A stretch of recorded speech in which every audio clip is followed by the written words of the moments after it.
예수님께서 자신이 고난을 받아서 이제 십자가의 죽음을 당하고 또 죽음을 당하신 이후 사흘 만에 다시 부활하시겠다라는 말씀을 제자들에게 알려주시게 됩니다. 그러면서 주님 무엇을 위해서 이 땅에 오셨는지 제자들에게 말씀을 하지만 제자들은 그 주님이 무슨 뜻으로 그런 말씀을 하시는지를 잘 알아듣지 못하고 여전히 세상적인 생각과 판단과 기준을 가지고 자신이 하나님의 나라가 이제 임하게 된다 할 때 큰 자리를 차지하겠거니 이런 생각을 한 것입니다. 그러나 주님은 앞서 가신 주님을 따르는 그 길은 자기 부인 없이는 따라갈 수 없는 길이다. 또 자기 십자가를 지지 않고는 결코 따를 수 없는 길이다 라는 사실을 제자들에게 말씀하십니다. 이것은 그 제자들의 현실만 두고 말씀하시는 것이 아니라 이제 주님께서 그들을 사도로 세워서 또 그들에게 이 하나님 나라의 복음을 전할 뿐만 아니라 참 제자로서의 도리를 따라가게 하실 것을 내다보게 하시는 말씀입니다.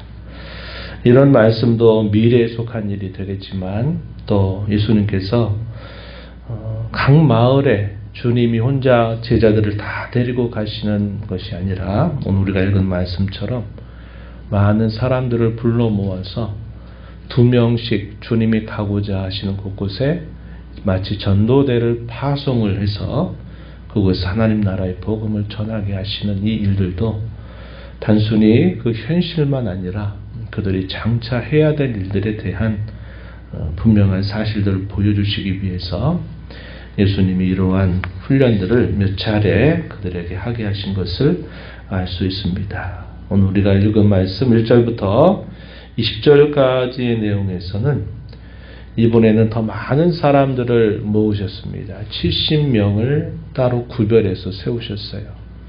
물론 12 제자들을 중심으로 해서 하시지만 많은 사람들을 세워서 주님이 친히 방문하셔야만 되는 그런 각 동네와 각 지역으로 2명씩을 묶어서 그들을 보내게 됩니다. 그러면서 추수할 것은 많되 일꾼이 적으니 추수한 주인에게 추수할 일꾼을 보내어달라 이렇게 청할 것을 말씀하시면서 그들을 각 마을로 보내시게 됩니다. 마치 그것을 어떻게 비유하시느냐, 어린 양을 이리 가운데로 보낸 것과 같다 그런 말씀을 하십니다. 그러나 주님이 그들과 함께 하심으로 그들에게 권능을 주시고 그들이 전한 그 말씀의 권위를 부여하심으로 말미암아 그들이 각 곳곳에 들어가게 될 때 어떻게 행할 것을 예수님이 말씀하시게 됩니다. 4절 말씀에 보면 이러이런 것들은 하지 말아라. 또 7절에서도 하지 말아라. 그런 말씀하시죠. 4절에 보시면 전대나 배낭이나 신발을 가지지 말아라. 길에서 아무에게도 문안하지 말아라. 7절에 가서 보면 그 집에 유하며 주는 것을 먹고 마시라. 일꾼이 그 삭슬 받는 것이 마땅하니라. 이렇게 표현하면서 이 집에서 저 집으로 옮기지 말라. 하지 말 것에 대한 지침, 할 것에 대한 지침은 11절 말씀에 또 이렇게 표현하셨습니다. 너희 동네에서 우리 발에 묻은 먼지도 너에게 떨어버리노라. 그런 하나님의 나라가 가까이 온 줄을 알라. 영접하는 자들에게 또 영접하지 않는 자들에게 동일하게 하나님의 나라가 가까이 왔다라는 말씀을 그들에게 선포하라는 겁니다.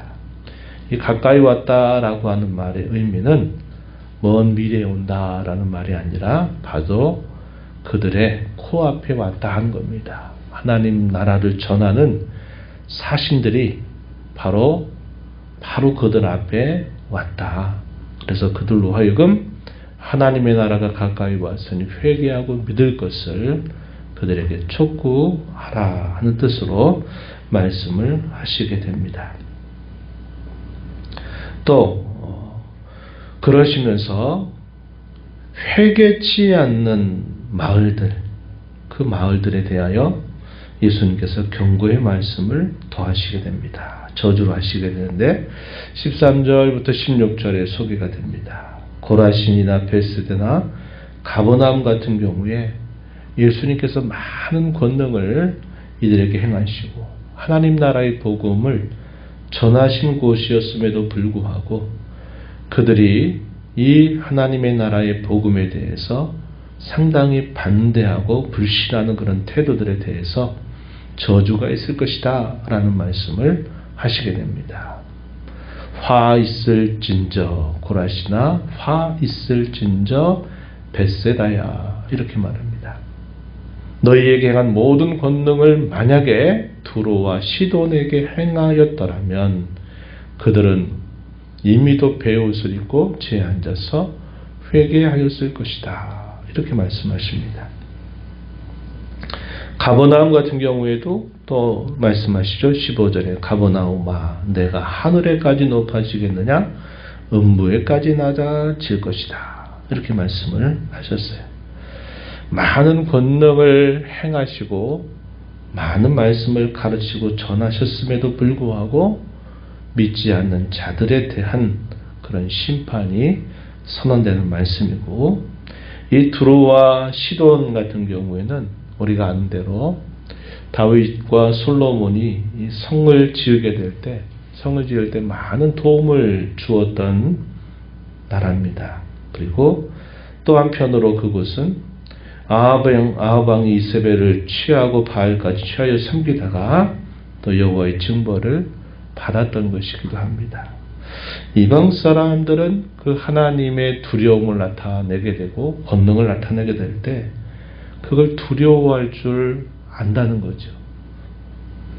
그러나 예수님께서 친히 찾아가셔서 많은 기적과 말씀을 베풀어 믿으라고 하는 그런 사람들은 도리어 그런 걸 봤음에도 불구하고 믿지 않는 그런 모습을 두고서 그들이 심판날에 더 큰 심판을 받게 될 것이다 라는 사실을 예수님이 말씀하시게 됩니다. 이 하나님 나라의 복음을 듣느냐 듣지 않느냐 더 나아가서 그 복음을 믿느냐 믿지 않느냐 하는 것이 이와 같이 그들에게 영원을 결정하게 되는 아주 중요한 갈림길이 된다 하는 사실을 말씀을 하신 겁니다. 그러면서 그 사람들을 곳곳 마을로 이제 파송을 하세요. 그래서 복음을 전하게 하셨습니다. 시간이 흘렀겠죠? 이제 그 사람들이 예수님에게로 다시 모여왔습니다. 다시 모여와서 있었던 일들을 하나하나 보고하는데 너무나 감격스럽게 놀랍게 있었던 반응들을 보고를 올리게 됩니다. 17절 이하에 소개되죠. 기뻐하며 돌아와서 이르되 주여 주의 이름이면 귀신들도 우리에게 항복하더이다. 놀라운 경험입니다. 주님의 이름으로 복음을 전하고 주님의 이름으로 치유를 하였는데 그것이 실제적인 권능으로 나타나는 것을 경험하게 되니까 이게 얼마나 놀라운 일이 되겠습니까? 그때 예수님께서 그들이 기뻐하는 그들의 보고를 들으시고서 예수님도 함께 화답을 해주세요. 그래, 사탄이 하늘로부터 번개같이 떨어지는 것을 내가 보았다. 사탄을 제어할 수 있는 유일한 길은 이 복음의 권세입니다. 예수 그리스도의 이름의 권세로 말미암아 제어가 될 수 있다 하는 사실을 보여주죠. 그러면서도 예수님께서 뭐라고 말씀을 하시느냐면 너희가 정갈을 밟으며 또 원수의 모든 능력을 제할 권능을 주었다. 너희를 해칠 자가 없을 것이다. 이 복음과 함께하는 권능이 그들에게 함께할 것을 약속하시는 겁니다. 그러면서도 진정으로 더 기뻐해야 될 것이 있다. 그게 뭐냐면 20절 말씀입니다. 그러나 귀신들이 너희에게 항복하는 것으로 기뻐하지 말고 너희 이름이 하늘에 기록된 것으로 기뻐하라. 이런 말씀을 하셨어요. 이 말씀의 의미가 우리에게 많은 것들을 교훈해 주는 내용이 될 것입니다. 마태복음 7장 이하의 산상수훈의 결론에서 예수님께서는 그런 말씀하시죠. 그날에 많은 사람들이 나에게 찾아와서 주여 주여 내가 주의 이름으로 권능도 행하고 내가 선지자 노릇도 했고 많은 귀신들을 내가 다 쫓아내지 아니했습니까? 이렇게 말할 거라는 겁니다. 그러나 그들은 예수님께로부터 난 너를 모른다 라는 평가를 받게 될 것이다. 그들은 불법을 행한 자들이다. 분명히 예수님께서 그런 말씀을 하실 것이라고 이야기합니다. 장차 주님의 심판대 앞에 그렇게 말할 자들이 많을 것이다 하는 것을 예견해 주는 말씀이죠. 귀신을 쫓아내고 권능도 행하고 어떤 놀라운 일들이 자기를 통해서 나타났다 하더라도 그것이 참 놀랍고 귀하고 좋은 일이 될지 모르지만 그러나 그것이 그들의 영혼을 결정하는 일은 아니다 하는 사실을 우리가 주목해야 된다 하는 겁니다. 우리 대한민국에도 많은 교주 같은 사람들, 처음부터 교주가 된 게 아니죠. 처음에는 겸손하고 우리 하나님께서 그들을 통해서 특별한 능력들을 나타내셔서 또 어떤 일들을 행하시게 되니까 어느 순간 그들의 마음이 교만해져서 마치 그 권능이 자기가 가진 것처럼 주님이 그들에게 허용하셔서 사용하신 줄 모르고 자기가 그 권능을 가진 것처럼 교만해지고 우쭐해지다가 나중에 교주가 됩니다. 이단이 되는 것입니다. 이렇게 되는 경우들이 많이 있다 이 말이죠.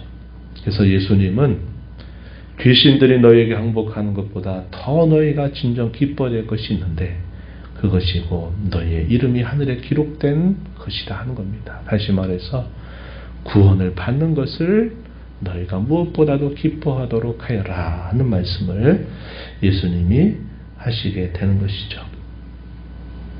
바울 사도는 이 하나님 나라의 복음을 위해서 평생토록 헌신했던 귀한 인물입니다. 그는 어떤 자세로 했을까요?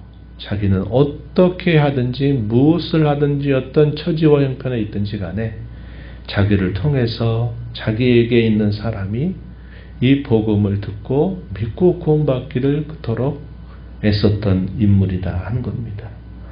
자신은 복음에 참여하기 위해서 모든 것을 행한다라고 고백합니다.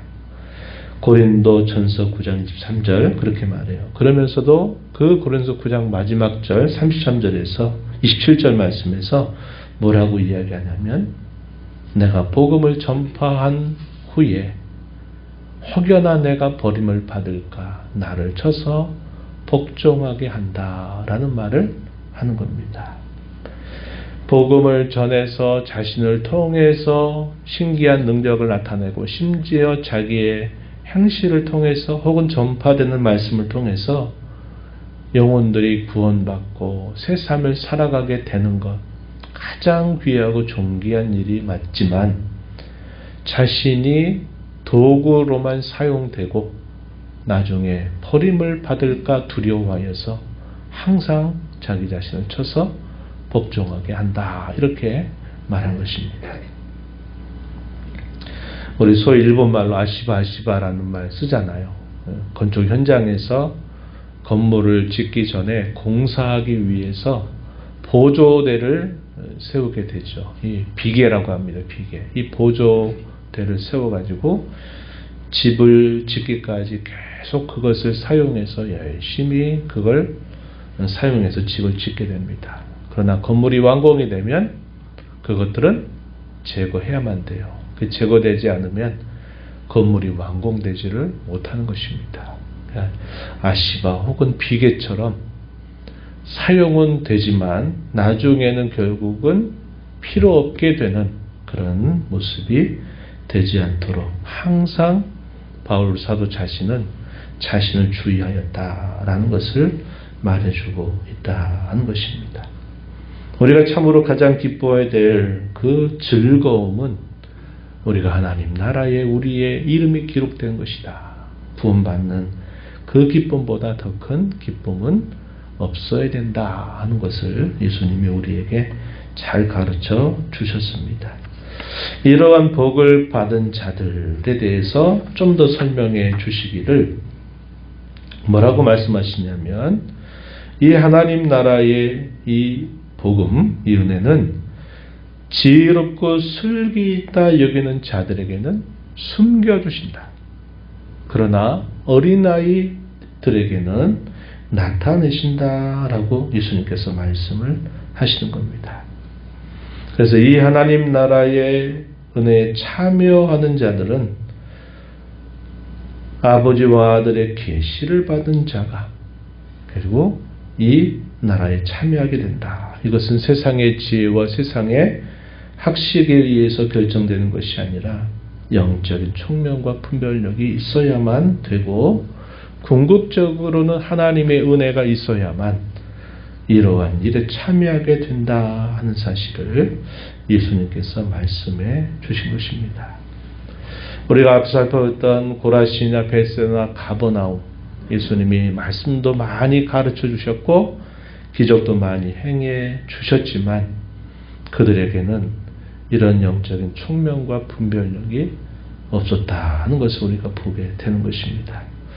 우리가 오늘 이 말씀을 통해서 우리가 확인하게 되는 것은, 내가 주님 앞에 어떠한 도구로 쓰임받는 것, 참 귀하고 복되고 영광스러운 일이 맞아요. 이 일들을 감당하면서 얻는 기쁨도 우리에게 참 귀하고 값진 것입니다. 그러나 이런 사역의 기쁨보다도 우리가 하나님 나라에 참여하여서 그 거룩한 나라의 시민이 된 것처럼, 구원을 받은 것처럼 큰 기쁨은 있을 수 없다 하는 사실을 우리가 꼭 기억해야겠습니다.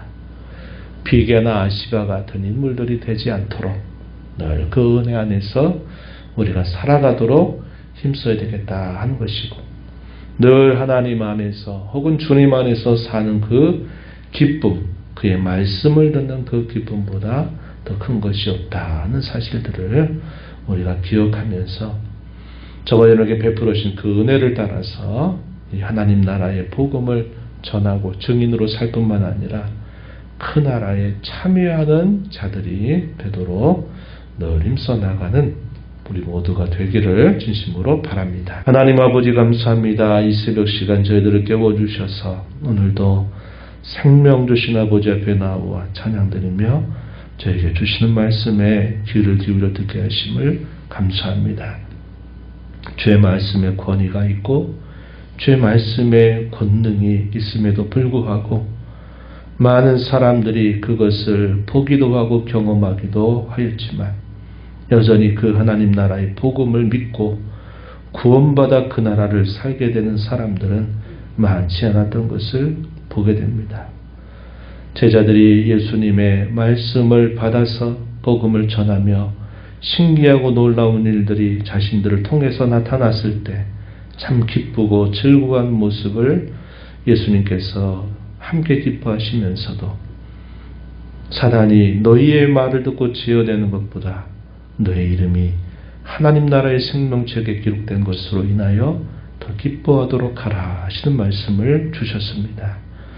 오늘 저희들에게도 이 말씀의 교훈을 늘 마음에 새기고 구원받은 기쁨과 즐거움, 이 감격 가지고 주님을 섬기며 주의 나라의 증인으로 살아가는 저희가 되도록 인도하시고, 행여나 비계와 같이 쓰임받다가 필요 없어지는 그런 삶이 되지 않도록 늘 저희 자신들을 돌아보며 영적인 총명함을 가지고 살아가는 저희들을 되게 해주시옵소서. 은혜의 보호자 앞에 나와서 아버지의 은혜를 구하는 모든 심령들의 간구를 귀 기울여 주시고 응답해 주시기를 바라며 예수님의 이름으로 기도하옵나이다. 아멘.